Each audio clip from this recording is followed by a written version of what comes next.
আজকে বহরমপুরের chamber of কমার্সের উদ্যোগে যে অনুষ্ঠান, আমার সামনে সকল ব্যবসায়ীগণ যারা মুর্শিদাবাদের অর্থনীতিকে এগিয়ে নিয়ে যান, সেই আগত সকল ব্যবসায়ীদেরকে আমি আমার তরফ থেকে গৈরিক অভিনন্দন, শুভেচ্ছা এবং প্রণাম জানাই।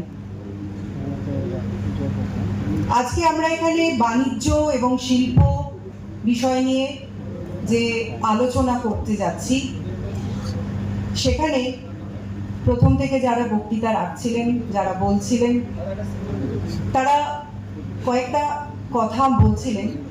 জল, বিদ্যুৎ, রাস্তাঘাট একদমই ঠিক আছে, কারণ কোনো শিল্প করতে গেলে রাস্তাঘাট, জল, বিদ্যুৎ এগুলো সবই লাগে, এগুলো ছাড়া কিন্তু হয় না।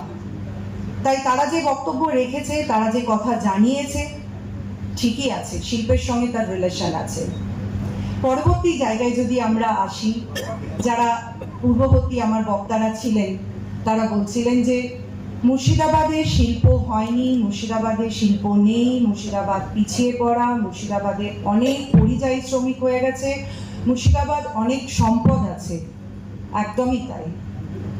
আমি যখন ছোটবেলায় কাঁদিতে থাকতাম, আমি কাঁদির মেয়ে, আমার বাবা কাঁদি থেকেই রাজনীতি করতেন, হয়তো অনেকে চিনবেন। আমার বাবার নাম দেবব্রত মিশ্র, খোকন মিশ্র। মুর্শিদাবাদ জেলা পরিষদের উনি অপোজিশন লিডার ছিলেন। স্কুলিং আমার কাঁদি থেকে, তারপরে আমার জীবন এখন পর্যন্ত কলেজ থেকে ইউনিভার্সিটি, ল এবং রাজনীতি পুরোটাই আমার বর্ধমান। এখনও আমি বর্ধমান দক্ষিণ থেকে আপনাদের আশীর্বাদে বিধায়িকা হয়ে পশ্চিমবঙ্গ সরকারের এমওএস আছি।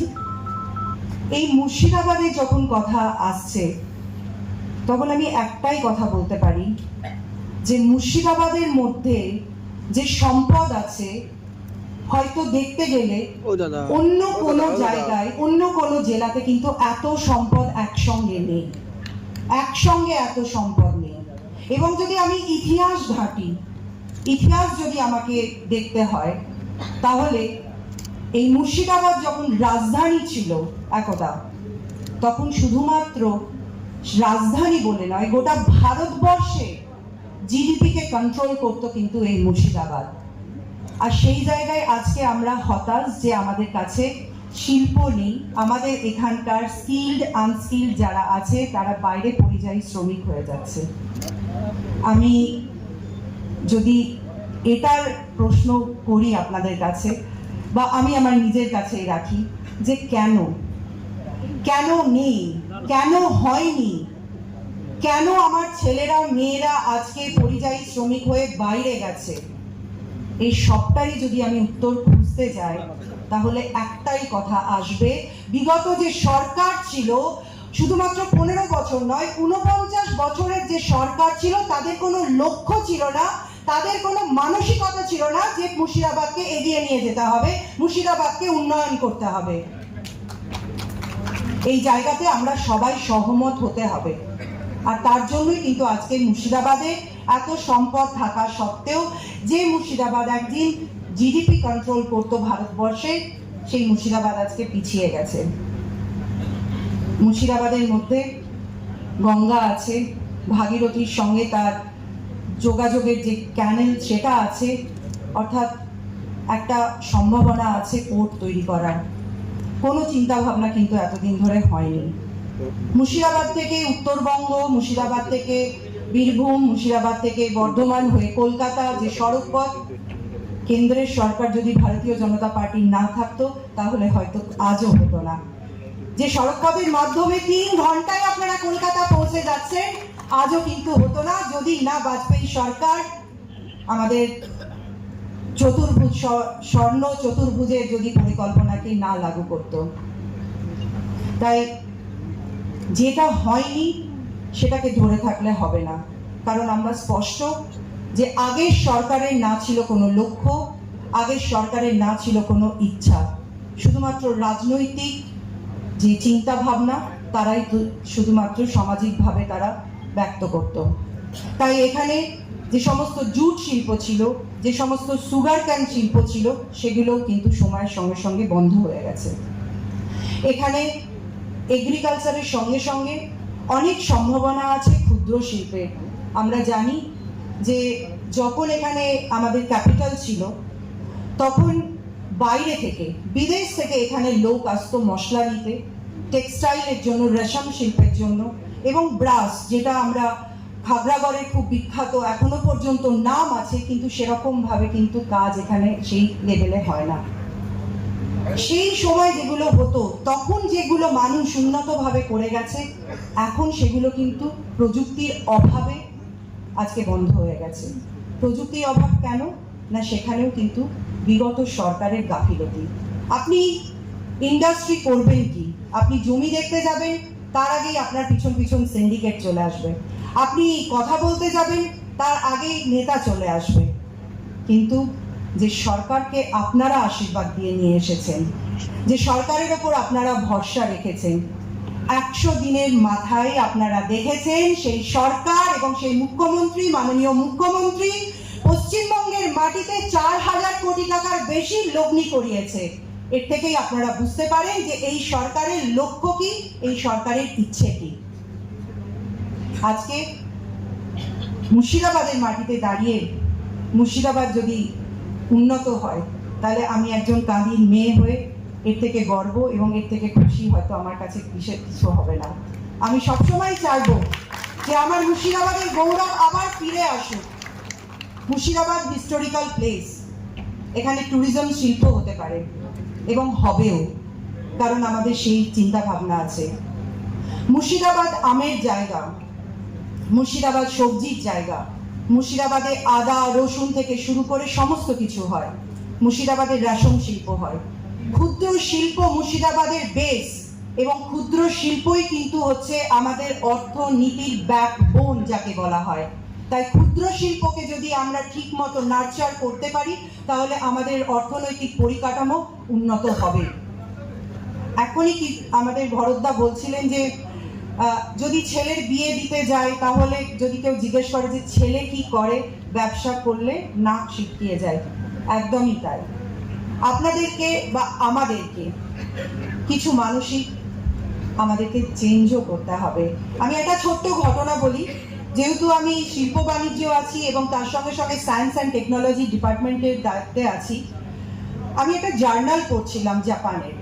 সেখানে একজন দম্পতি ছিলেন যারা মাস্টার্স করে, রিসার্চ করে এতটাই তারা স্কলার ছিলেন যে ওয়ার্ল্ডের যে কোনো ইউনিভার্সিটিতে উইথ হাই পে স্কেলে তারা লেকচারশিপ বা তারা হচ্ছে যে প্রফেসরশিপ করতে পারতেন, কিন্তু তারা করেননি। তারা ফিরে গেছিলেন তাদের জাপানের যে গ্রাম থেকে, তারা নেটিভ ভিলেজ যেটা ছিল সেখানে তারা ফিরে গেছেন এবং সেখানে দে স্টার্টেড ফার্মিং। তারা কৃষিকাজ শুরু করেছে এবং কৃষিকাজ শুরু করেছে কি হিসেবে, নিজেদের জমিতে তারা চাষ করে, সোলারের মাধ্যমে তারা বিদ্যুৎ নেয়, রেইন ওয়াটারকে তারা রিজার্ভ করে সেখান থেকে জলকে লাগায় এবং বায়োডিগ্রেডেবল যে প্রোডাক্ট আছে সেগুলোকে ফার্টিলাইজার নিজেরাই বানিয়ে জমিতে লাগায়। কোনো বাইরের কিছু নেই, কনসেপ্টকে তারা করে এবং তারা জাপানের আজকে role model. So we have to think change, আমাদেরকে চেঞ্জ কিছু ভাবতে হবে। কনভেনশনাল ভাবে যদি আমি ভাবি যে ডাক্তার আর ইঞ্জিনিয়ার হব আর আমি রোড কন্ট্রাক্টর হব আর আমি ভাববো যে শুধুমাত্র আমার এটাই শিল্প, তাহলে হবে না। কনসেপ্টকে চেঞ্জ করতে হবে। আজকে এআই এর যুগে আমরা আছি, তাই আমাদের যে প্রোডাক্ট এখানে আছে, যে সম্পদ এখানে আছে, সেই সম্পদকে কিভাবে আমরা এগিয়ে নিয়ে যেতে পারি। সরকার আপনার সঙ্গে আছে, সরকার আপনাকে অনেক সুযোগ দেবে, সরকার আপনার পাশে সব সময় আছে, শুধু আপনার কনসেপ্ট দরকার, আপনার ইচ্ছে দরকার। যারা বলছিলেন যে রাস্তার এখানে কি বেহাল অবস্থা, আমি তাদেরকে অনুরোধ করব, সরকার রাস্তা করবে, কিন্তু এখানে আমরা যারা সবাই আছি, মুর্শিদাবাদের যারা সবাই আছি, সেই রাস্তার টেক কেয়ার করতে, মেনটেন করতে যেন সবাই আমরা এক থাকি, যে সেটা আমার সরকারের রাস্তা, আমার মুর্শিদাবাদের রাস্তা, আমার পশ্চিমবঙ্গের রাস্তা। বিরোধিতা করে যেন আমি রাস্তা ভেঙে না দিই। এটা হবে কিন্তু আমাদের সকলের এক অঙ্গীকার, এক সহমত হতে হবে। কারণ আমার পশ্চিমবঙ্গকে এগিয়ে নিয়ে যেতে, আমার মুর্শিদাবাদকে এগিয়ে নিয়ে যেতে আমাকে এক হতে হবে, লক্ষ্য হতে হবে এক, উন্নয়ন হবে আমার লক্ষ্য, তবেই আমি কিন্তু মুর্শিদাবাদের যে উন্নয়ন তাতে আমি সামিল হতে পারবো বা অংশীদার হতে পারবো। আমি সরকারের পক্ষ থেকে আপনাদেরকে এটুকুই বলতে পারি যে আপনার সরকার আপনার জন্য অলরেডি যা যা চিন্তা ভাবনা করেছে আপনারা বাজেটে দেখেছেন, সেটা ক্ষুদ্র শিল্প, মাঝারি শিল্প এবং বৃহৎ শিল্প থেকে যে ধরনের সরকারের কমিটমেন্ট আছে আপনারা তা পেয়েছেন। ইতিমধ্যে ইনভেস্টর যারা আছে, যে লগ্নি তারা করছেন সরকারের উপর ভরসা পেয়েই তারা করছেন। কারণ আগে এই যে কালকে আপনারা দেখেছেন হয়তো অমিত মেটালিক্স পুরুলিয়ার প্রান্তিক জায়গায় গিয়ে কিচ্ছু নেই, সেখানে কিচ্ছু নেই, তিনি আজকে ওপেন করতে পেরেছেন এই কারণেই যে আজকে পশ্চিমবঙ্গের মাটিতে ভারতীয় জনতা পার্টির সরকার আছে। 2005 থেকে তার স্বপ্ন ছিল, করতে পারেনি, করতে পেরেছেন। আজকে ভারতীয় জনতা পার্টির সরকার আছেন, মাননীয় মুখ্যমন্ত্রীর নাম শুভেন্দু অধিকারী মহাশয়, তার জন্য করতে পেরেছে। 50,000 ছেলে মেয়ের চাকরি হবে সেখানে। আমরা কালকে গেছিলাম, দুটো সামনে আমি টেন্ট লাগিয়ে আমি দুজন কাকা দেখলাম চা বিক্রি করছে একদিকে, আর আরেকজন কিছু বিস্কিট ঘুগনি এসব নিয়ে বসেছেন, কথা বলছিলাম। আমি বললাম কবে থেকে আছেন আপনি কাকা এখানে? বললো যবে থেকে এখানে কাজ শুরু হয়েছে আমি এখানেই আছি। আগে এদিক ওদিক ঘুরে বেড়াতাম, কখনো 200 টাকা, কখনো 100 টাকা, এরকম ভাবে আমি রোজগার করতাম। আমি লাস্ট 1.5 মাস হয়ে গেল এখানে আছি। আমার এখন মান্থলি ইনকাম আমি 40,000-এর বেশি করি। একটা চায়ের দোকান, ভাবুন, একটা শিল্প হচ্ছে, তার বাইরে সে একটা ছোট্ট টেন্ট আর একটা বেঞ্চি লাগিয়ে বসেছে, এটাই শিল্পের মাহাত্ম্য। একটা শিল্প আসা মানে তাকে ঘিরে আরো অসংখ্য ছোট ছোট ব্যবসা গড়ে ওঠে এবং জীবিকা নির্বাহ করা যায়।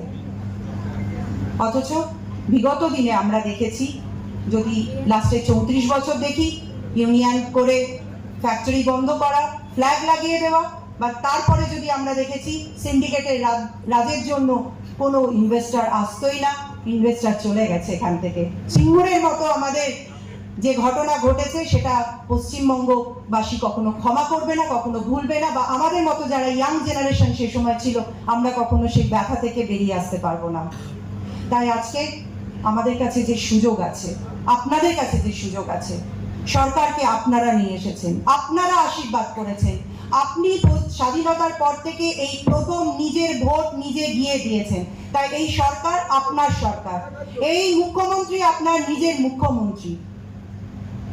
প্রথম দিন থেকে সরকারে আসার পর থেকে পশ্চিমবঙ্গকে উন্নয়নের দিকে নিয়ে যাবার জন্য তিনি যেভাবে কাজ করেছেন আপনারা দেখেছেন। আমার মুর্শিদাবাদ সবসময় অসুরক্ষিত থাকতো, ভাবতো কি হবে কি হবে। আপনারা দেখেছেন বর্ডারকে সিকিউর করবার জন্য মাননীয় মুখ্যমন্ত্রী ল্যান্ড পর্যন্ত দিয়েছেন, যেটা আগে আমাদের কাছে স্বপ্নের অতীত ছিল।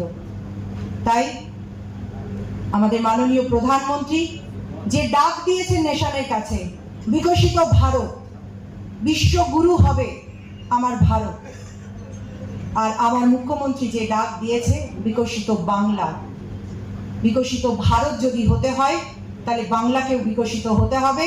বাংলা বিকশিত না হলে বিকশিত ভারত হতে পারবে না। তাই আমাদের লক্ষ্য আছে, আমাদেরকে পশ্চিমবঙ্গকে আবার সোনার পশ্চিমবঙ্গে ফিরিয়ে আনতে হবে। পরিযায়ী শ্রমিককে তার বাড়িতে ফিরিয়ে আনতে হবে, তারা তার ঘরে বসেই রোজগার করবে এবং পিতা মাতার সঙ্গে, পরিবারের সঙ্গে একই সঙ্গে থাকবে। এটাই আমাদের লক্ষ্য। আগামী দিনে আমার পশ্চিমবঙ্গের সঙ্গে সঙ্গে মুর্শিদাবাদের মাটিতে পর্যটন শিল্প, তার সঙ্গে ক্ষুদ্র শিল্প, এবং আমি ভরতদার সঙ্গে এক্ষুনি কথা বলছিলাম যে যদি আমরা এখানে মাঝারি শিল্প কিছু আনতে পারি, তার মধ্যে ফুড প্রসেসিং ইউনিট হতে পারে, জুটের আপনার হতে পারে, জুট আপনার লার্জ স্কেলের ইন্ডাস্ট্রি আছে, জুট শিল্প হতে পারে, সম্ভাবনা অনেক। শুধুমাত্র আমাদেরকে অঙ্গীকারবদ্ধ হতে হবে, আমাদেরকে ভাবতে হবে যে এবার আমাদের করতে হবে। কি হয়নি এতদিন অবধি আমরা দেখেছি, কিন্তু কি হতে পারে এটাই আমাদের কাছে এবার চ্যালেঞ্জ। আমি আশা করব এবং অনুগ্রহ করব আমার যারা এখানে সকলে ব্যবসায়ী বন্ধুরা আছেন, দাদারা আছেন, বয়োজ্যেষ্ঠ মানুষ যারা আছেন, তারা আমাদেরকে সাজেশন দেবেন। আপনারা বলবেন যে আপনার এলাকার পোটেনশিয়াল কি আছে, আপনাদের জনপ্রতিনিধি আছেন, তাদের মাধ্যমে আমরা এসে এখানে এনকোয়ারি করে আমরা কাজ করব।